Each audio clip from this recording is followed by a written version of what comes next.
करवा चौथ व्रत कथा। बहुत समय की पहले की बात है। एक साहूकार के साथ बेटे और उनकी एक बहन करवा थी।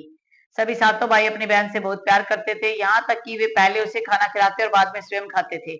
एक बार उनकी बहन ससुराल से मायके आई हुई थी। शाम को भाई जब अपना व्यापार व्यवसाय बंद करके घर आया तो देखा कि उनकी बहन बहुत ही व्याकुल थी। सभी भाई खाना खाने बैठे और अपनी बहन से भी खाना खाने के लिए कहा, लेकिन बहन ने बताया कि आज उसका करवा चौथ का निर्जल व्रत और वह खाना सिर्फ चंद्रमा को देखकर, अर्घ्य देकर ही खाएगी। चूंकि चंद्रमा अभी तक नहीं निकला था, इसलिए वह भूख प्यास से व्याकुल हो उठी। सबसे छोटे भाई को अपनी बहन की हालत देखी नहीं जाती और वह दूर पीपल के पेड़ पर एक दीपक जलाकर चलने की ओट में रख देता है। दूर से देखने पर ऐसा लगता है जैसे चतुर्थी का चांद उग गया हो।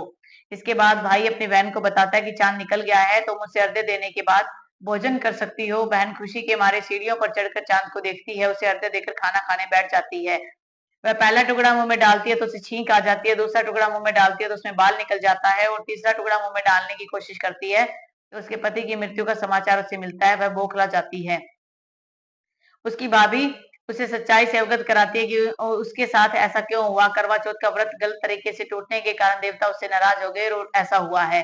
सच्चाई जानने के बाद करवा निश्चय करती है कि वह अपने पति का अंतिम संस्कार नहीं होने देगी और अपने सतीत्व से उसे पुनर्जीवन करेगी। वह पूरे 1 साल तक अपने पति के शव के पास बैठी रही, उसकी देखभाल करती रही, उसके ऊपर उगने वाली सुईनुमा घास को वह एकत्रित करती रही। 1 साल बाद फिर करवा चौथ का व्रत आया और उसकी सभी भाभियां व्रत करने लगी। तब भाभियों से आशीर्वाद लेने आती है तो प्रत्येक भाभी से यम सुई ले लो, पिए सुई दे दो, मुझे भी अपनी सुहागिन बना दो, ऐसा आग्रह करती। लेकिन हर बार भाभी उसे अगली भाभी से आग्रह करने को कह देती। इस प्रकार जब छठे नवंबर की भाभी आती तो करवा उससे यही बात दोहराती। यह भाभी उसे बताती कि सबसे छोटे भाई की वजह से उसका व्रत टूटा था। उसकी पत्नी में ही शक्ति है कि वह तुम्हारे पति को दोबारा जीवित कर सकती है। इसलिए जब वह आए तो तुम उसे पकड़ लेना और तब वह तुम्हारे पति को जिंदा कर दे, और ना जिंदा करे तो उसे छोड़ना नहीं। ऐसा कहकर वह चली जाती है। सबसे अंत में छोटी भाभी आती है और करवा उनसे भी सुहागिन होने का आशीर्वाद मांगती है, लेकिन वह टाल मटोल करती है। उसे देखकर करवा उन्हें जोर से पकड़ लेती है और अपने सुहाग को जिंदा करने के लिए कहती है। भाभी उसे छुड़ाने के लिए नोचती है, खसोटती है, लेकिन करवा नहीं छोड़ती।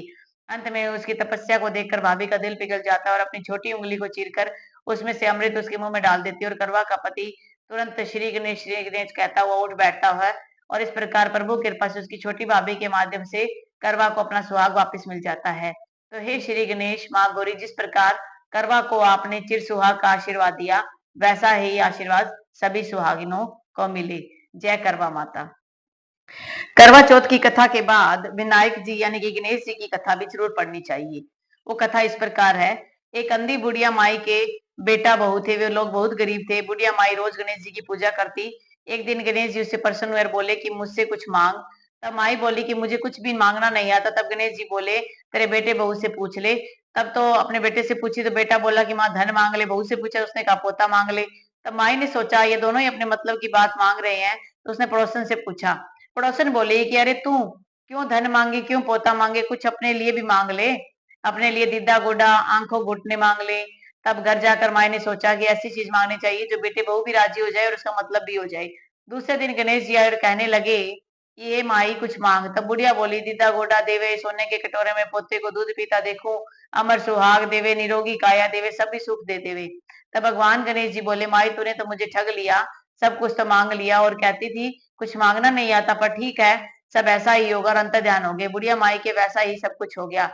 हे गणेश जी महाराज, जैसे आपने माई को दिया वैसा ही सबको देना। बोलो गणेश जी महाराज की जय, बोलो विनायक जी महाराज की जय, बोलो करवा माता की जय।